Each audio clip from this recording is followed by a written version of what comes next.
I'm going to go ahead and get us started. Thank you so much, everybody, for being here today and welcome. My name is Rose Miron, and I am the director of the Darcy McNichol Center for American Indian and Indigenous Studies at the Newberry Library.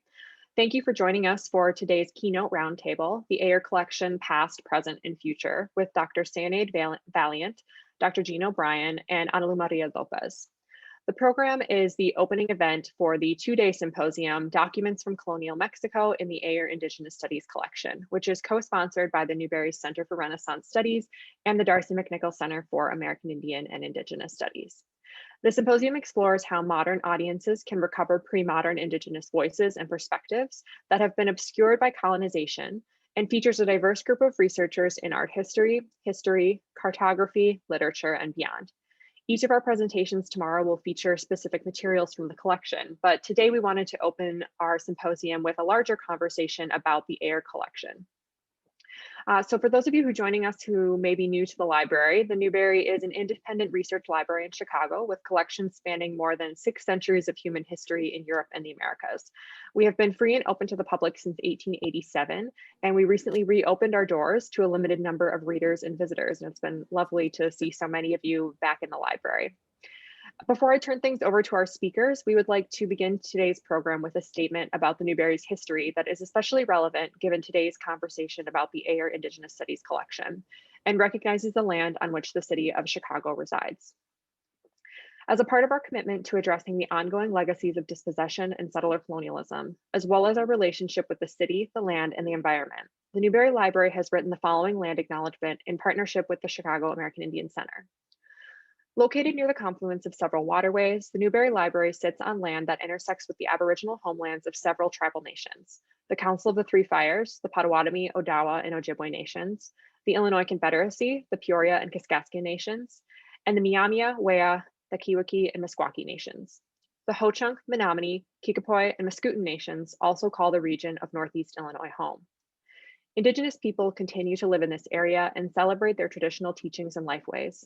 Today, Chicago is home to one of the largest urban Indigenous communities in the United States, and this land remains an important place for Indigenous peoples. As a Chicago institution, it is the Newberry's responsibility to acknowledge this historical context and build reciprocal relationships with the tribal nations on whose lands we are situated. Just a few additional logistical details before I introduce our speakers. During our program, please enter questions and comments in the chat at the bottom of your screen. We're going to have the chat open while each of our speakers is presenting, but we'll do a formal Q&A session after each of their short 3 presentations. If you have any questions for the speakers, we ask that you put them in the chat in full, but we may also call on people to ask their questions directly or to clarify if we have time. We're going to do our best to get to everybody's questions in the time we have, but just know that we may be limited depending on how many questions we have. Now it's my pleasure to introduce today's speakers. Our speakers' bios are going to be available through a link in the chat that Newberry staff will be posting. But today our panel includes Dr. Seonaid Valiant, who is Curator for Latin American Studies at the Arizona State University Library. Dr. OBrien, who is Distinguished McKnight University Professor and Northrop Professor at the University of Minnesota, and Analú María Lopez, the Newberry's Ayer Indigenous Studies Librarian. And I am going to hand things over now to Dr. Valiant to lead things off. Thank you, Rose. Hello, everyone. Thank you for coming today. I'm just going to share my screen here. I want to thank Leah Markey, Chris Fletcher, and everyone else at the Center for Renaissance Studies for putting together this wonderful symposium. Now is the right time for us to examine how manuscript and print collections were built, especially in the 19th century, and make sure that these materials are accessible, particularly to the people that they intend to represent. So I'm a historian, and I work on the history of archaeology and antiquities in Mexico, which for me includes the movement of codices and imprints. Today, we're talking about the Ayer Collection, and I must admit that I have spent a lot of time with the legacy and the ghost of this man on the left. Here's Edward E. Ayer at about 20 years old, and I love that he has this wonderful mustache at that time in his life. In the short time that I was at the Newberry, I became interested in how he built his library. This, comes from the historian's interest and the antiquarian's interest in provenance. So Ayer left his father's home in Harvard, Illinois, just before the Civil War at the age of 19, because he wanted to make his own way in the world. His father pretty much dominated Harvard, Illinois, and he wanted to go out and do things for himself. So he hitchhiked on the wagon trail until he reached California, where he took on laborious jobs in mining and laundry. He joined the Union Army on the Western Front and was stationed at Cerro Colorado here in Arizona. See, I have this Ayer Chicago connection. So here in Arizona, he was stationed, and it was there where he had the first opportunity to encounter and even fight against Indigenous peoples. And just as importantly, he had access to a library. Up until that point, the only book he had was the Bible. In the library, he discovered William Hickling Prescott's Conquest of Mexico, which, in case you're not familiar with, it's a grand, sweeping, romantic epic about the Spanish arrival in Mexico in 1519. Ayer loved this book. He loved this book so much that he read it twice. And then at the first opportunity he bought his own, as multi-volume set. And Ayer was a little bit stingy in his spending, but he bought this copy on credit. And then he wrote in the flyleaf about how important it was to him. This is the flyleaf here. On this flyleaf, he tells us about finding the books in Chicago at the Cobb and Pritchard bookstore in 1864. He was astounded that the 2-volume set was a prohibitive $17.50. After purchasing it, he said, "I was certainly the happiest boy in the world, and of course, only touched the earth in high places." Ayer also tells us that 13 years later, in 1887, when he was a little wealthier, he took the books to London himself to the binder Joseph Zayendorf to be rebound for $180. So Ayer was very fond of flashy bindings like this, and I love that he thought that this book was worth, 1, buying on credit, 2, having it rebound with a gilt edge and satin interior and a box cover, but also that he should then write in it with pencil.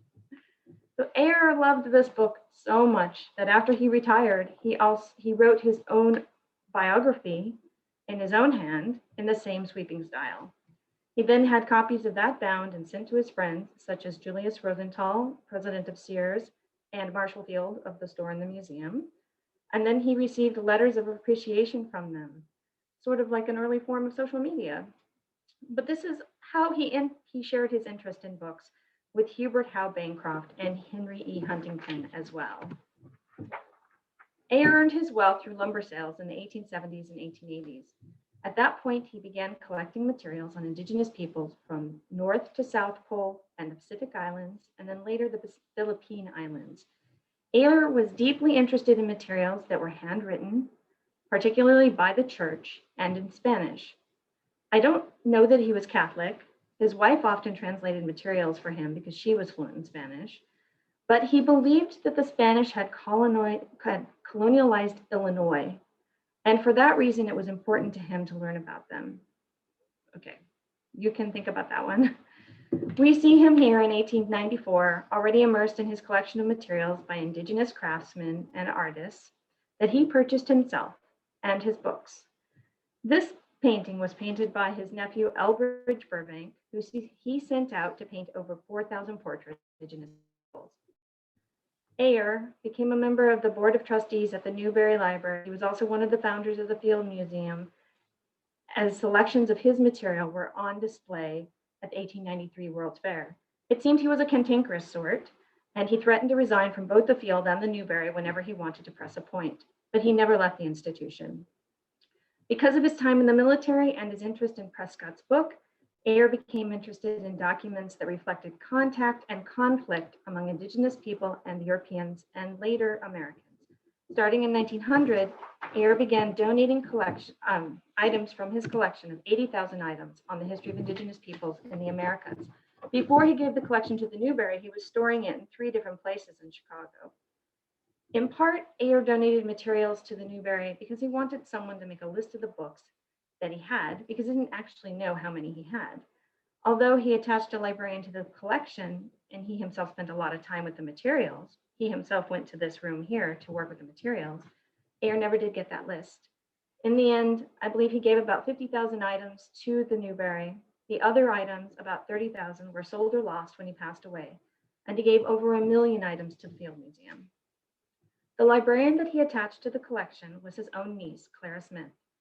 Over the 50 years that she remained Ayer's librarian, Smith became the nexus of his collecting, as she became the contact point for booksellers, researchers, and people that were sent out to create transcripts of documents. Smith received so many requests from researchers that Ayer decided to put his materials there at the Newberry, where they would be more accessible to the public than just going through her. Ayer's bequest encouraged others to donate their own collections there and to collect to supplement his collections. For example, William Greenlee was a collector of rare manuscripts, but he selected rather randomly until he decided to gather a working collection of Brazilian Lusophone materials to complement the Ayer collection. Although Ayer came to the art of collection late in the 19th century, he was still able to find pieces that explored his particular interest, this moment of contact between whites and indigenous people, which is what really fascinated him. A fine example of Ayer's interest in contact is this map, known as the Cortez map or the Nuremberg map, because that is where it was published in 1524. It is a hand-colored map of Tenochtitlan, the Aztec city, published in 1524, supposedly based on a sketch by Cortez. And then it was hand-painted by someone in the 19th century. Basically, someone treated it like a large coloring book. We believe that the water damage probably happened after the book was in Ayer's possession. Ayer was interested in examples of ongoing contact as well, and because of that, the Newberry has many documents about court cases in which indigenous people contested losing their land in the Valley of Mexico, such as the Techiloan codices. Mexican church archives were more or less emptied by the government, the Mexican government, in the 1860s, and many of those documents were bought by the Mexican book collectors, who then sold them out of the country, or upon their deaths, they were sold out of the country. And sometimes government officials sold off documents, and sometimes French officials walked away with documents from Mexican archives. In this way, manuscripts and imprints drifted to the US. One of the legacies that comes with maintaining an archive like this one in the same place for over 100 years is that multiple generations of the same nation or family are able to view the materials. One example of that is the book known as the Popol Vuh. The Popol Vuh documents many of the Mayan creation myths and provides details about Mayan religion, cosmology, and society in 1550, when Catholic conversion had barely begun. It is the national book of Guatemala, and the Newberry's copy is the oldest known copy. Often when people come to see this book, they expect it to be a pictographic Mayan book, and it may have been at one point, or one version of it may have been. When Francisco Jimenez, a Dominican father in Guatemala in 1703, after 33 years of being there, he realized that the people he worked with were not converting to Catholicism in the way he liked. So he decided to understand what it was that they did believe in. So he gathered together any pictographic documents they had, and he collected oral histories from them, and he combined all of those materials to create this book. He created several documents, only 3 of which went to the Newberry. Jimenez's work stayed in Guatemala until 1861, when it was sold to the French scholar, Abbot Charles Antoine Brazier de Bourbourg, and he took it to Paris for study and publication. Before his death, he sold it to the linguist Alphonse Pinart, who was known for the Aleutian Mass that he had collected in Alaska. Pinart was a passionate book collector, so much so that he took all of his family's investment money and put it into Mexican books. He also bought so many books that his wife, who was a scholar of Mexican antiquity, divorced him. And then, in financial despair, Pinart sold the Popol Vuh to Ayer. The Newberry has a copy of Pinart's catalog. This is it here. Presumably, this is Ayer's copy of Pinart's catalog. Although Pinart was too emotional to attend this auction, Ayer was present himself and able to buy the book in 1884. It came to the Newberry in 1911 when Ayer donated his books. The Guatemalan consul and a group of Mayan priests and elders from Chichicastenango have come to the Newberry and performed 2 blessing ceremonies for the document and the staff that care for the Popol Vuh. This was their way of showing respect for the book, but also for the work that goes into conserving it, housing it, and making it available to the public for as long as possible, which the Newberry has done because they have conserved the book, they have digitized it. It is one of the most popular items at the Newberry. What I have told you about Ayer and his collecting is what I've gleaned from his correspondence, particularly that with Clara Smith, and her correspondence with researchers and booksellers. From these letters, we can see how Ayer built up a network of buyers whom he instructed to collect particular types of materials. Sometimes the books, paintings, photographs, or in the case of the Philippines, bamboo rods, were commissioned by Ayer. Although Ayer came to this late in the 19th century, he was able to find pieces that fit his particular interests. However, there's only 1.5 Hollinger boxes of the correspondence in the Newberry collection. As other historians have pointed out, much of how he collected the artifacts and books is confusing or lost. Ayer didn't really give the Newberry much information of his early collecting habits, and it took some digging on my part to find out who his collaborators were. This is just to say that there's so much more to be learned about how he compiled his collection.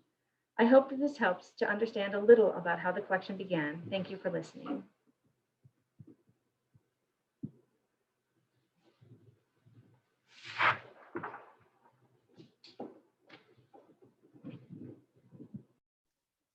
Thank you, Dr. Valiant. Next, we are going to have Dr. Jean OBrien. Thank you all for having me today and all of you who are in attendance for this talk. I don't have a beautiful PowerPoint like you just saw. And my little presentation today is going to be very autobiographical, so I'll just let you know that at the outset. So I've been a researcher at the Newberry Library for more years than I want to think about.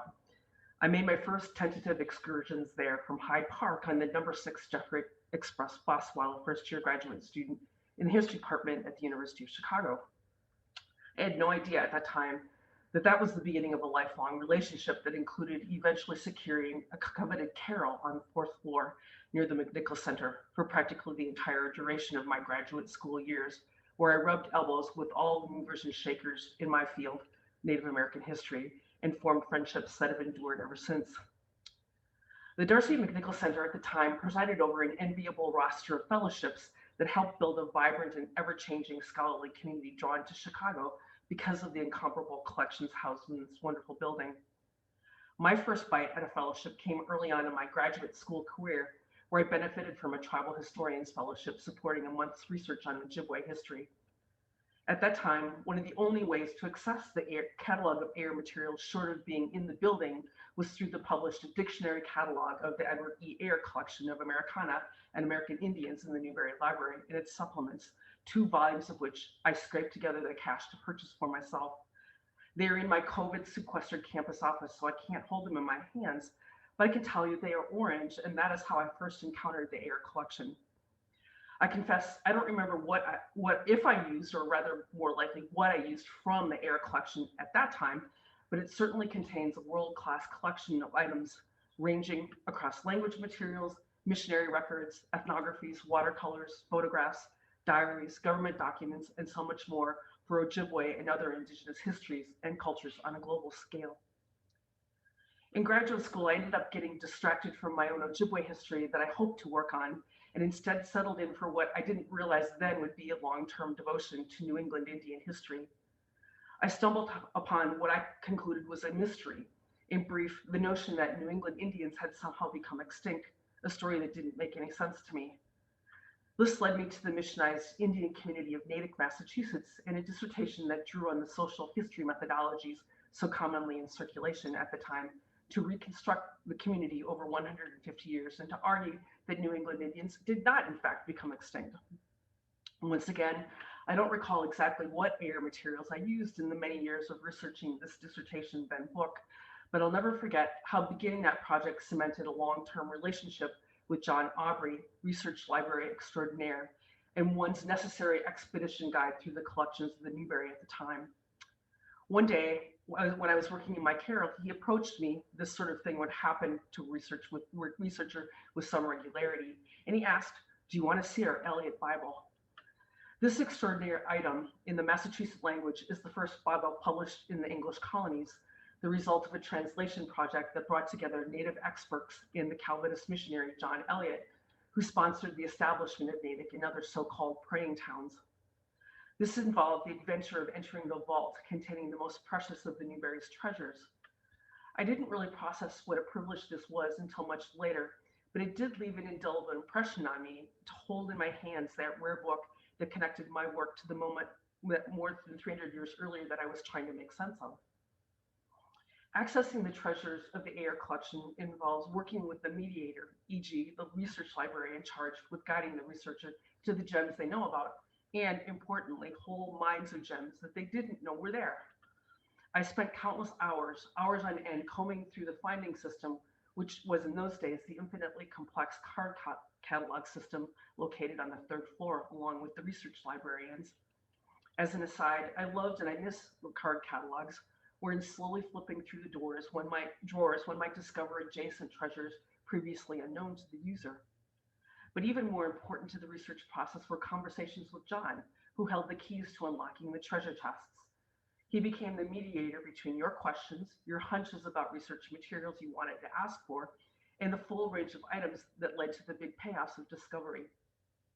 He knew everything about the collections, including the sometimes arcane cataloging system that made some materials so elusive. Today, your indispensable mediator is Analú Lopez, who you'll hear from next, who succeeded the previous speaker. Sometimes John would come up with a list of things on the spot. Other times he'd say, no, we don't have anything like that. But then his mind would start working on your question, and he'd show up in your carrel days later with a list of things you never would have found on your own. The adoption of the online catalog indigenization projects have revolutionized research at the Newberry and elsewhere. This started to hit home for me while I was doing copy editing for my second monograph, part of which I researched at the Newberry on an NEH fellowship, when I was able to check quotes from rare books I could suddenly read online. These sorts of projects included the Adam Matthew Digitization Project, American Indian Histories and Cultures, sources from the Edward E. Ayer Collection at the Newberry Library, for which I served on the editorial board. This project gives users online access to North American manuscripts, artwork, American Indian newspapers, rare books, photographs, and maps spanning through the 17th through the 20th centuries, including materials on the indigenous peoples of Mexico. This is, I believe, the first digitization project centered on the Newberry's collections, but it extends the reach of its marvels well beyond Chicago, where it is accessible to an enormous public.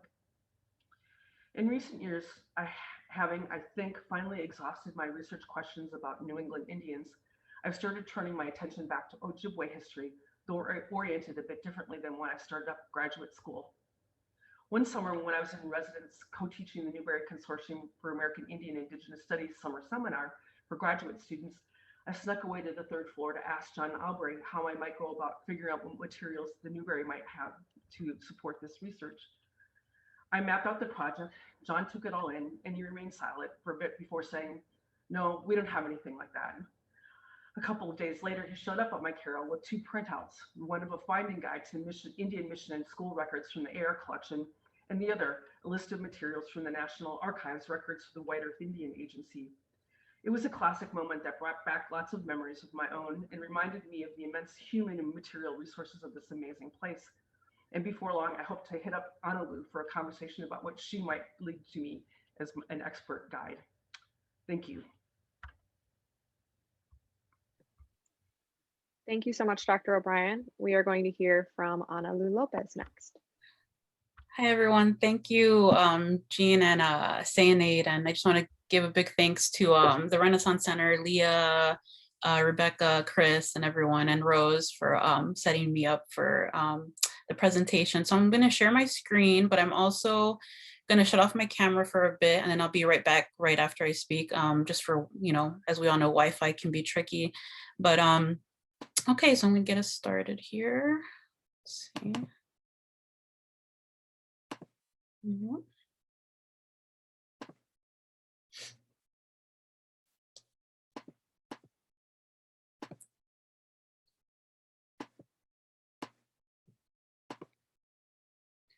Okay, so first, hello, my name's Analú María Lopez. I use she, her, hers pronouns. My family and I are Huachichi Chiwi from San Luis Potosí, Mexico, but we've been here in what is known as Chicago since around the 1950s.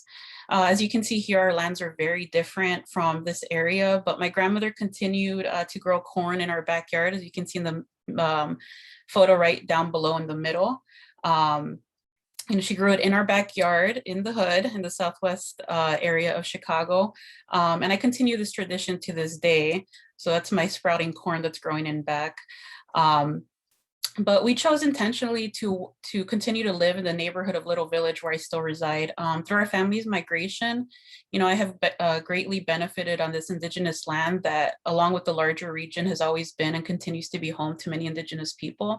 And I always begin by describing my context because I believe that the work I do is accountable to the communities and the communities I come from and the communities I work with. So I take, the position that I'm at the Newberry very serious. So while I have many interests, my passion lies in intentional community collaborations and efforts to preserve and revitalize Indigenous languages. And I do this work both inside and outside of the Newberry with projects often overlapping. As the Indigenous Studies librarian at the Newberry, sorry about that. Hold on just a second. Sorry about that. Can everyone still see my screen? I just got an update. Come up, there you go. Okay, so in a nutshell, basically anytime someone has a question about materials within the vast collection, I help them navigate it and connect them with resources for their research. So pre-COVID, this often included in-person instructional sessions and tours to visiting classes, in groups, community out, instructional sessions and visiting classes in groups, as community outreach is very important to the work I do. These ranged from Newberry Associated Consortium programs, or program groups, community groups, tribal representatives, families. The list is very, very long. Seen here are just some images of various community members I continue to grow relationships with over the years. And as you already heard from Seonaid, as one would expect, the Newberry's Indigenous Studies collection is very extensive, encompassing material relevant to American Indian and Indigenous peoples' history and culture from across the Americas, really. So pole to pole, coast to coast, including Hawaii, the Philippines and such, really starting from the 15th century to present day. So here are just a few examples from the Indigenous Studies collection to demonstrate that breadth of materials found within the collection. Since the initial donation, the Ayer Endowment Fund has enabled the Newberry to continue collecting. In recent years, we also prioritize collecting contemporary material created by Indigenous people, as seen here in these images. And just moving forward, historically, the Newberry has made, broad efforts to make its resources available for use by various Native and Indigenous communities. As you heard from Seonaid already, speaking about the collaboration between the Quiche elders from Chichicastenango that come every 5 years to visit the Popol Vuh. But perhaps, these broad efforts may not be seen as intentional or sustainable engagement. An early example of the collection's use by an American Indian community member is a 1925 visit from Ohiesa, or Charles Eastman, a well-known Santee Dakota physician who was able to see an image of his mother for the first time with the help of Clara Smith, then the Ayer Collection librarian and Edward E. Ayer's niece. Clara writes about Ohiesa's visit in a letter held at the Newberry, seen here on the left. And she quotes him as saying, "To think I have seen a picture of my mother," and that sketch that he's referring to is the one that you see on the right. His mother died during childbirth, and he had no idea how she looked. And then, as you already heard from Seonaid, and these collaborations do continue. So some intentional ongoing efforts have involved connecting Nahuatl communities in Latin America and local Chicago descendant Nahuatl community members to materials in the collection. This includes a class visit from a Nahuatl class seen here in these series of photos I organized outside of the library for community members. This class is able to engage with many unique, rare books and materials during these visits. And as part of the class, we also recently developed a website where we prioritize the language, so it's trilingual, and we're still working on translations. And we provide resources, links and such to different repositories, not just the ones at the Newberry. Because aside from the Newberry, we have other repositories that we link to, and you can, go to access where these texts are. So the class sometimes, as you saw in the picture before in the middle, sometimes this does include a dinner at our home, pre-COVID, of course, or elsewhere where we cooked and ate traditional foods as well. And over the years, a Nawa community member and I have continued to collaborate on many projects, within the Newberry and outside of the Newberry, such as creating a relationship with Anahuac Mecca, an indigenous school based out of Los Angeles, where they teach Nahuatl, to independent projects such as planning for a construction of a library as part of an autonomous school in their town, seen here on the right and below. Because for many indigenous communities, it's not just about creating access to materials or digital files, but having control over our own community spaces and resources is essential as well. So Victorino, a Nawa educator, linguist, and friend, visits the Newberry often, and here he is helping to lead a presentation at the library focused on Nahuatl language materials. And the image below and on the right is, I think, his second visit, wherein he participated in the Newberry program, Indigenous Languages and Peoples in the Midwest, which brought together 5 Indigenous community leaders working in language education and revitalization. Victorino and I also collaborated back in 2019 on writing an article focused on the 17th century manuscript acquisition at the library, seen here on the left, as it was published in Nahuatl and in English within the magazine, so it was printed in both languages. And Abelardo de la Cruz, which will be speaking in tomorrow's afternoon panel, also helped to transcribe this document, which I'm also looking forward to hearing from him tomorrow. This is possibly the first time a modern Indigenous language was published in the Newberry's magazine. So my hopes are to do more of these types of partnerships and create opportunities for Indigenous community members.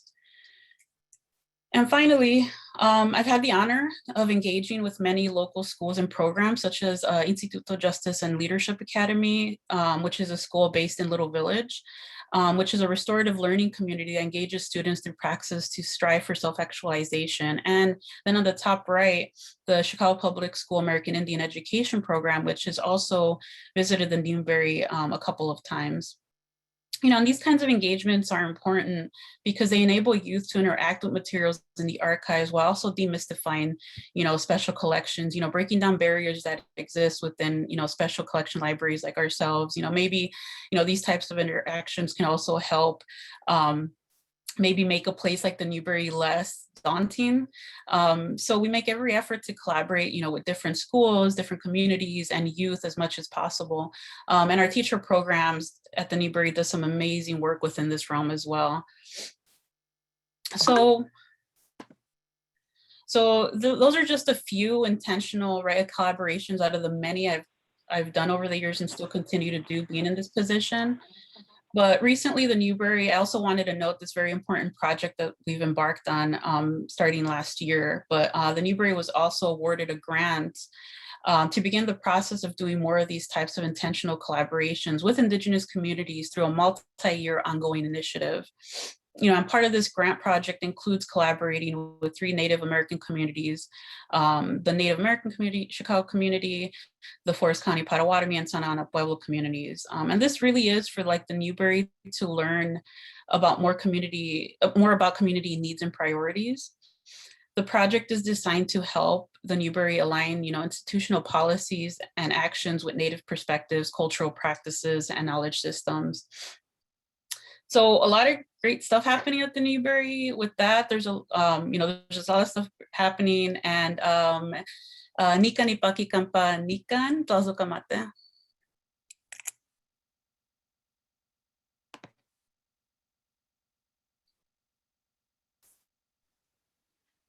Thank you so much, Analú. Oh. I'm going to invite our speakers now to turn their cameras back on and unmute if you want to for our Q&A session. And I'll invite everybody in the room as well if you want to turn your cameras on. We're in a large Zoom session, so it's sort of nice that we can see everybody's faces, which is unique, I feel like, for some of these big presentations. So, I want to open it up now. just a reminder to everybody in the audience, you can use the chat to add questions that you have for the speakers. We will be trying to get to as many of the questions as we can. So please go ahead and start doing that. And maybe while folks are formulating their questions, I can just start us out. It was so lovely, to hear about the origins of the collection from Dr. Valiant, and really lovely to hear how the collection has been used by a scholar. Jeannie, it was so nice to hear, just your personal experience with the collection, and then hearing about the future of the collection from you, Analú. And one of the things that I was kind of curious to hear all of you speak to is, I know we don't know a ton about Ayer's intentions, but I wonder if you all have thoughts on how he would feel about how the collection is being used today. Do you think this is sort of what he anticipated when he was collecting these materials? Do you think that this is different than what he expected? Do you think he would be excited? And then maybe, one person we haven't talked about yet is Darcy McNichol, who founded the McNichol Center in part to really increase access to this very large collection, particularly to Indigenous communities. So would love to hear from all of you on what you think those two individuals might think of where the collection is today. I'll go first since I was. Yeah, go ahead, Seonaid. So I think that Ayer would be really pleased to have so many people using his collection. He'd be delighted to see how the endowment has grown and how they've been able to continue collecting. One thing he would probably not like was that they didn't collect original artwork for a number of years, possibly even 50 years, until Will Hansen began collecting original pieces again. And so that is that's sad, because Ayer had a lot of pieces commissioned for him by many, by Awasera, etc. And so that is a gap in the collection, but hopefully that Newberry can slowly replace that. And one thing that he would have particularly liked, and this jumps on Analú's example, is that he definitely wanted Indigenous people to use this collection. And Analú brings up Charles Eastman seeing the drawings of his mother. Even better, his granddaughter or great-granddaughter went to the Newberry in around 2015, 2016, and made a documentary about his experience and her own experience, then being the third generation represented in the Newberry. So again, that points to the importance of protecting a collection like this over a period of 100 years in one place. I'll jump in on that. That person who made the documentary was actually my graduate student, Kate Bean. So you know her name. But and sure, Ayer certainly wanted Native scholars to be using the collections, but they didn't exist in such great numbers as we do today, right? So I doubt if he would have foreseen the dramatic expansion of Indigenous users of the collection. And I'm glad, because you know a lot more about him than I do, Seonaid. So I'm happy to hear that you think he would have been happy about that. Of course, he couldn't foresee what use people would make of them and the interpretations that would come and that would emerge. And so, then put Darcy McNichol into the story, and there you have this great project of creating a Center for American Indian History at the time, and now American Indian and Indigenous Studies, that has had enormous influence on our field, just nationally, internationally. It's easy to overlook how important that was in the 70s and 80s and 90s, because now it's just so much more broad and influential. So there's that. And of course, he could not have anticipated digitization. Yeah, definitely. Yeah, I'm just gonna agree with everything they've said, because absolutely, I think even if you read through his personal papers, which I agree with Seonaid that, there's a lot to be learned. And then a lot, that maybe that we wish we knew more he would have written down, right, about the collection.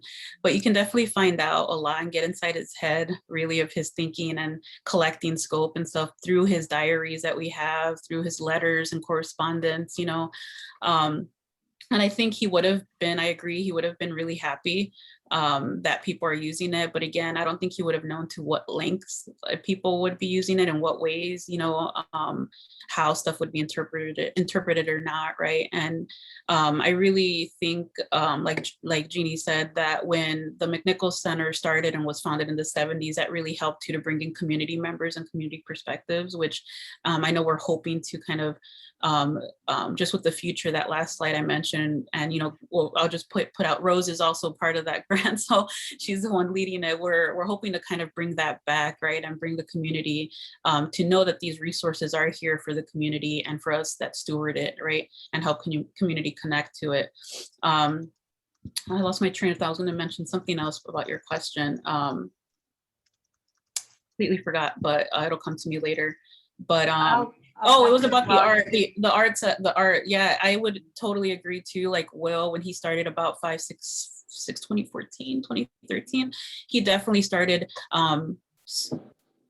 switching the concentration, right, where it was seen as like this type of historical collection where you place in Native Indigenous people in the past and you're collecting stuff from the past, but not really continuing to collect contemporary voices, right, contemporary artwork, contemporary books. So we really shifted that, where we're including at least part of the purchasing to include that, right, gap that exists and continues to exist. So, but yeah. I just want to end it or go back to it and say, there's no doubt that Ayer collected this to be his personal collection. And he didn't collect it so that people would use it. He let people use something he had collected for himself. But one thing that I think is pretty obvious from his writings is that he lived out loud. We know what he thought because he told us what he thought. And he wasn't trying to trick us. He was always trying to trick booksellers into selling things a little cheaper. But he wasn't trying to, he's very much a 19th century man. So he might be a little grandiose, he might exaggerate a little bit, but he's definitely interested in his own personal interests, which he's then happy to share with everybody else. So I agree that it's Darcy McNichol and the McNichol Center that really make this a community archive. And particularly, we have examples from like 2015, 2016, where people who came to the Summer Institute would find their relatives in the photographs and so on, which is also part of what makes digitization very tricky. Because when we digitized the photographs, we had to make sure that there was nothing too personal or anything that infringed on cultural habits that we didn't want on the internet. Right.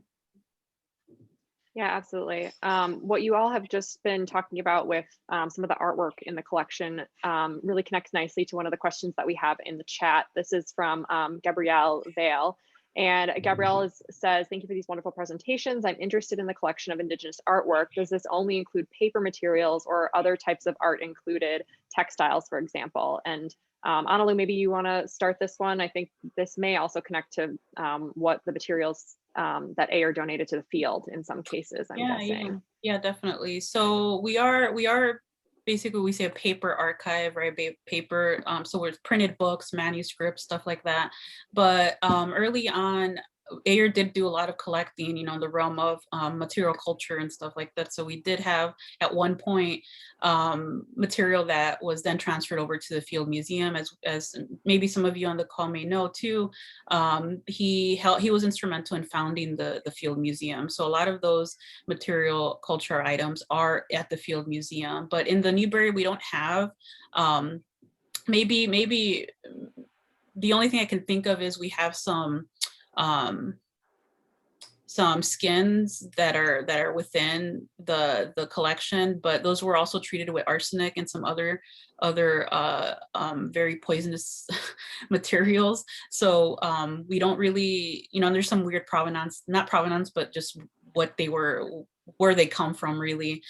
So you can't really find them anywhere, but we know of them. So when people come, for instance, fellows or something, ask if we have it. I know one fellow that's working on this research for those hides that we have at the Newberry. But no, so it's mostly like artwork, paintings, prints, lithographs, contemporary stuff. Even now, we still continue to collect some original prints and artworks, stuff like that. Did that answer your question? Does anybody else want to weigh in on that? Or Nope, she got it. You got it, Analú. We have another question in the chat here about what it would look like to decolonize the Ayer collection. So I think this person is especially interested in maybe Analú, we could talk a little bit more about some of the work that we're doing now. And it sounds like this person is also especially interested in how that connects to the Indigenous language materials in the collection. So yeah, you want to start out with that? Yeah. So, so the Indigenous language, so we didn't go do a deep in the weeds dive into the collection at the Newberry, within the Ayer collection, but there are kind of these different subject areas, right, within the collection. So for instance, we have a large linguistic collection that Ayer purchased from gosh, I'm going to blank on his name, James Pilling, in 1903. So it's not really like a study of the languages as more like examples of languages within like catechisms, Bibles, and stuff like that. So we have a large collection. And I think I just answered this question for Rose. She was asking me how many types of languages are present, right? It's somewhere around 300 plus. There is like a checklist that lists all the types that we have and how many of each language. Usually we say like if you can list like a native language or indigenous language, we probably have some sort of example of it within the collection. And we are working towards, for many years, we have been trying to get some of this material digitized, but a great point that Jeannie and Seonaid also brought up is also thinking intentionally of how we're moving forward with these types of projects and really having community perspectives and community input on, what we digitize, how we digitize, do we make stuff available, do we not make stuff available, and respecting cultural protocols from the communities, right? So, as this grant project that I mentioned too, we're embarking on, we are really thinking intentionally and really redoing a lot of stuff within the Newberry, right? Whether they're internal policies and how we're collaborating with community members, right? And making sure we're doing it right. I want to add that researching at the Newberry can be a bit of a colonial experience in that you have to know how to use modern technology, modern catalogs, etc. But it's also really helpful to know how to think like a 19th century person and to know the terms they used, right? Which might not be the terms we want to use now. So when you're looking through these old photocopies of card catalogs, which is actually the best way to research at the Newberry, you are coming face to face with Ayer's mindset, but also the mindset of the people that created the materials that he collected, because they're not all these materials. In fact, most of the materials are not by Indigenous people, but they are about Indigenous people. Yeah, Jeannie, did you want to jump in? I was just going to say that just reminded me that I used those pilling materials when I was working on my dissertation. Yeah, I go to them quite often. Yeah, absolutely. And as Seonaid said, there's lots of issues to be explored in terms of how the materials are described, how they're categorized within the Library of Congress subject headings, and those are some of the things that we're starting to think about now. So and we're definitely embarking on a long-term, this is going to be a long-term project that we're doing. And I like that you bring that up, Seonaid, too, because oftentimes, I'm the first point of contact with individuals going into the archive. So I'm making recommendations, and I always preface it with that, that you're gonna, what is a Library of Congress subject heading? Why was it chosen? Who chose that? Who had the power to name this, right? And usually, as you said, it's rarely Indigenous or BIPOC individuals, right? So. Right, and changing Library of Congress headings can take years. If anybody's seen the documentary that came out recently about that very subject. Yeah, definitely. Yeah, it's a very involved process. We have a related question here just on working with communities related to the collection. This is from Barbara Mundy, who is asking, says, thanks for this fascinating discussion. How do you deal with collections where there may be no known descendant communities? And Analú, this is probably for you. Yeah. So I can weigh in too. Yeah. Hi, Barbara. I'm a fan of your work, so I'm glad to see you here. So this is interesting too, because so I'm trying to think of a couple. So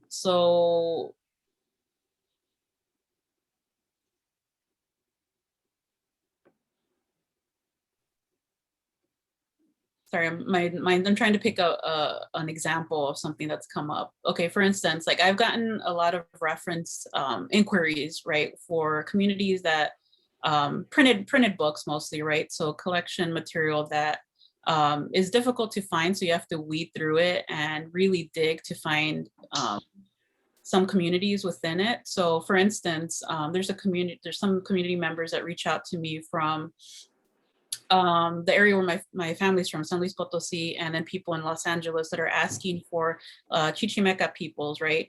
Chichimeca peoples, as we know, encompass various different tribal identities that throughout history, right, have been absorbed into what we know as Mexican, Latino, right, culture.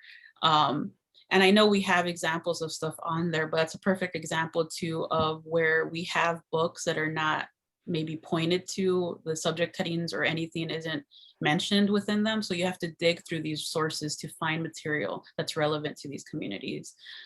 So sometimes the way I approach it too is, you know, helping, when I find material, I reach out to a community member and I mentioned, hey, I found this material that you might be interested in. And really engaging with the community on how they can find materials related to their descendant communities, right? Yeah, if it's okay that I jump in, I think I'll just add that you know, I think there are some cases where I've come across materials that at first glance it seems like there is no descendant community just based on an initial name or a Google search, but with some more digging, you know, we know that tribal nations change in their makeup and have changed since colonialism, and that many communities have combined or you know, become different communities than they were in the 17th century, say. So with some digging, you can often find that there are modern communities that have descendants from the specific names that you're seeing. So I think that it is still really important to reach out to and to work with the descendant communities who may have members who have that ancestry. There are several tribal nations in the United States that are combinations of tribes that were once distinct.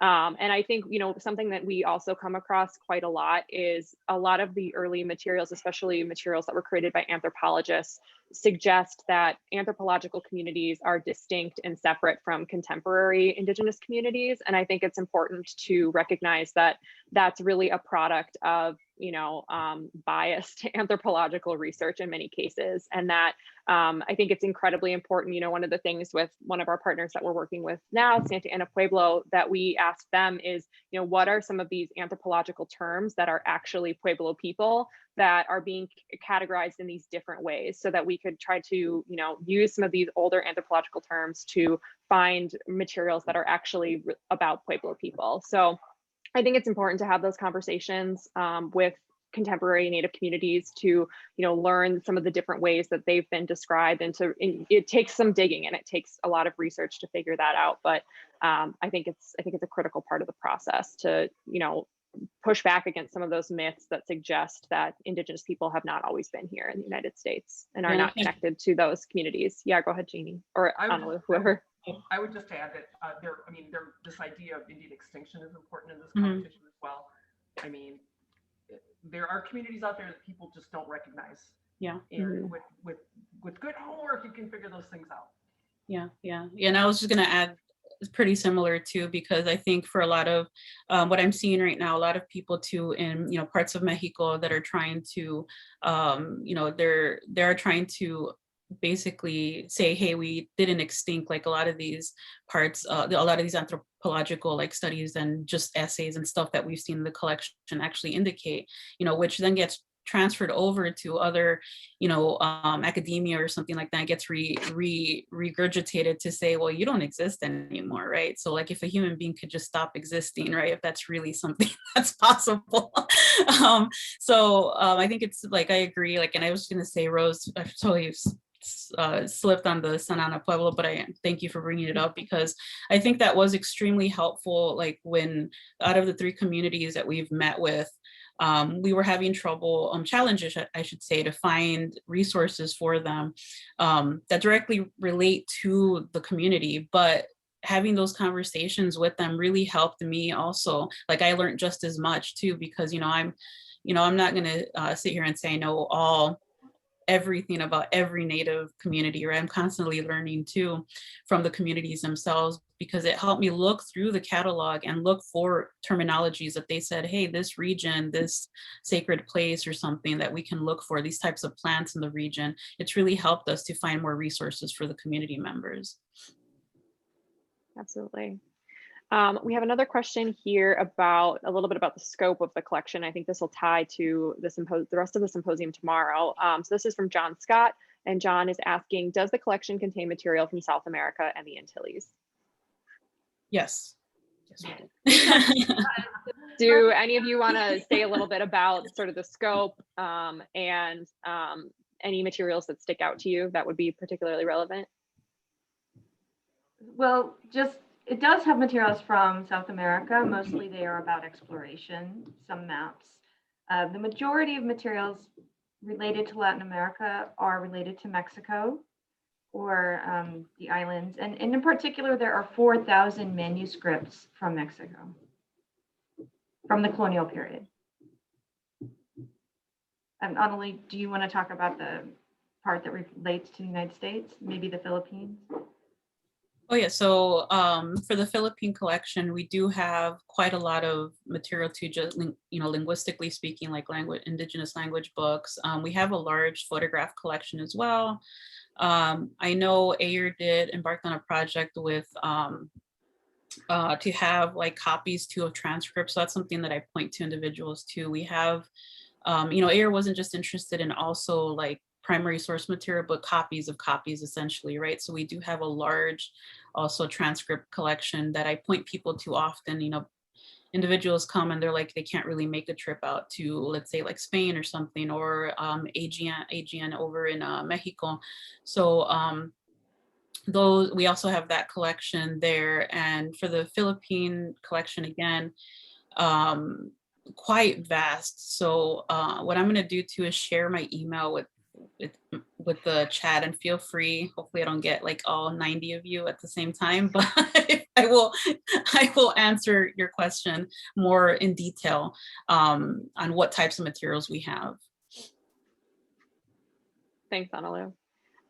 So we only have about 2 minutes left, and I want to end, we have a question in here about visiting. And so I want to end by talking a little bit about how to access the collection for those in the audience who might be interested in seeing some of these materials, either in the digital collections or by coming to the Newberry in person. And I'll direct that to Analú as well. Yeah, so we are open to the public. So as some of you that may have been here at the Newberry pre-pandemic, you could drop by at any time. You didn't need an appointment, but because of COVID, we have currently it's by appointment process. So online, if you go to visit research visits, you'll see the links that'll kind of walk you through very, very carefully on what protocols we have in place right now. So we're doing about a week ahead of time. A week advance notice on signing up for an appointment, and then all that's required is basically a reader's card. That's absolutely free as well. You can literally also sign up now via online, and then we issue you your reader's card in person. And they just shared, Chris, thank you for that, just shared the research visits link. So feel free to go there and read up on what we're doing at the moment. So, and again, feel free to email me more questions or some things that'll take me a while from the top of my head. So I could totally feel John's, how John would go to you and say, nope, we don't have that there. Because as I get questions from individuals, I'm literally doing the same thing. I'm working it out in my head, thinking of the resources to connect you all with. So I work very similar like him. So I think, I'm not sure if he was able to join us today, but I was able to meet with him and talk with him as well about the collection. He knew everything about me before I even knew anything about him. That sounds like John. Yep. We all owe him a great debt, certainly, for what we've learned about the collection. Well, thank you, all of you. This was such a wonderful discussion, and thank you to everybody in the audience who joined us today, and for everyone's questions. I apologize that we weren't able to get to everybody. A recording of this program is going to be available on the Center for Renaissance Center's YouTube channel in a few days. And this symposium is going to continue tomorrow, beginning at 10:30 a.m. with panels that are focused on, first panel is focused on space. And we hope you'll join us for the full day of events at that time. So thank you all so much, and have a great rest of your Thursday. Thanks for having us.